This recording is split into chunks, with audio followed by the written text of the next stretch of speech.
All right, let's talk about Hippo. Their latest earnings report just hit the street, and honestly, it sent a shockwave through the market.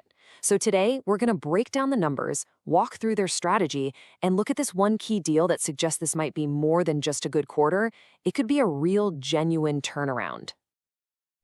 For a while now, the big question hanging over Hippo has been, can they actually pivot from just restructuring to real profitable growth? Well, this quarter might just be the answer we've all been waiting for. So let's ask it plainly. Was this the true inflection point for the company? Let's just cut right to the chase. The headline number that caught everyone completely off guard. Hippo reported adjusted earnings of 65 cents per share. Now you might be wondering, what did Wall Street expect? Well, the consensus was a loss of 65 cents. That is a massive beat of $1.30. Look, a surprise of this size just doesn't happen by accident. It signals something fundamental has changed. And hey, don't just take my word for it.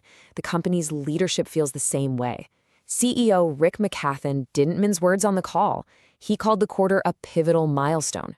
Now, that's not your standard run-of-the-mill earnings call talk. That's a flat-out declaration that the strategy is working. Okay, so let's put some more meat on the bones of that massive earnings beat and see just how comprehensively Hippo blew past expectations. And the thing is, the outperformance was just broad-based. Beyond that stunning earnings beat, revenue also topped estimates. And check out the gross written premium. That's basically the total revenue from all the policies they wrote.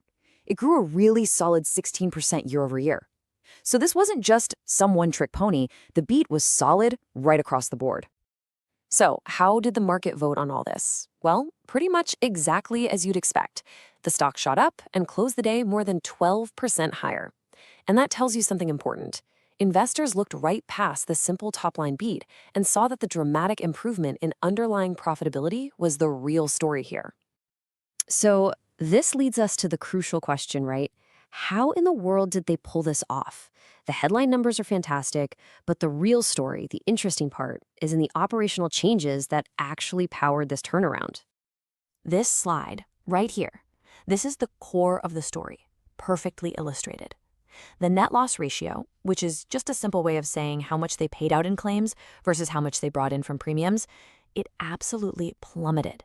It went from 93% a year ago all the way down to just 47%. That's a 46 percentage point improvement. Folks, that is not an incremental change. That is a fundamental transformation of their underwriting discipline. So how'd they do it? Well, management had a really clear three-pronged strategy. First, they got super disciplined with their underwriting and rate increases. Second, they totally enhanced their claims operations to be more efficient. And third, and this is the beautiful part, they showed some powerful operating leverage. Think about this. They grew revenue by 31%, while at the same time cutting their fixed expenses by 16%. That right there is how you scale a business profitably. But believe it or not, those operational improvements were only part of the story this quarter. A major strategic move they announced is set to accelerate everything, and that is the Baldwin deal. So what is this deal? It's pretty straightforward.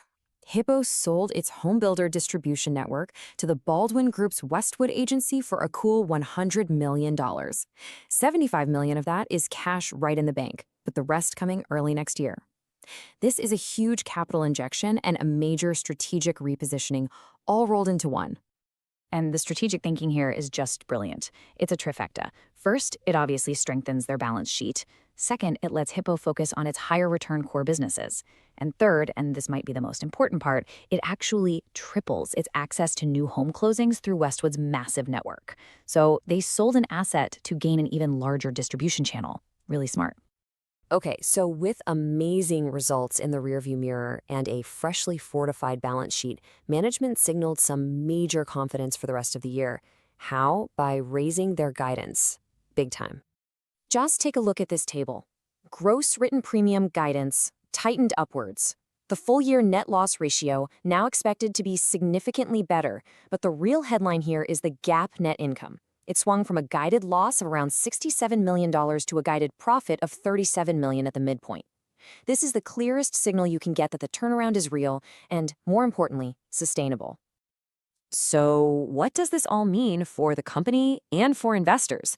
Let's try to put all the pieces together and look ahead to what really matters from here on out. You have to understand this quarter wasn't some happy accident. It was the result of a very clear plan that they laid out at their investor day back in June. That was followed by the execution of that clever Baldwin deal in July, which led directly to these incredible Q2 results. So now, the focus for the second half of the year, it just shifts to pure execution. So what should you be watching for? Well, in Q3, look for that roughly $90 million gain from the Baldwin sale to hit the income statement. You got to keep a close eye on that loss ratio, especially as we move through peak hurricane season. And also watch how they use their capital and continue to grow their fronting business. That's where they lend their licenses to other insurers for a fee, without letting that hard-won underwriting discipline slip. So, given the incredibly powerful earnings beat, the strategic boost from the Baldwin deal, and that significantly raised outlook, our rating is pretty clear: outperform. The evidence strongly suggests this turnaround isn't just in the making anymore, it is well underway.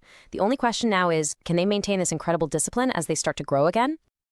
Of course, this analysis is for informational purposes only and is not financial advice.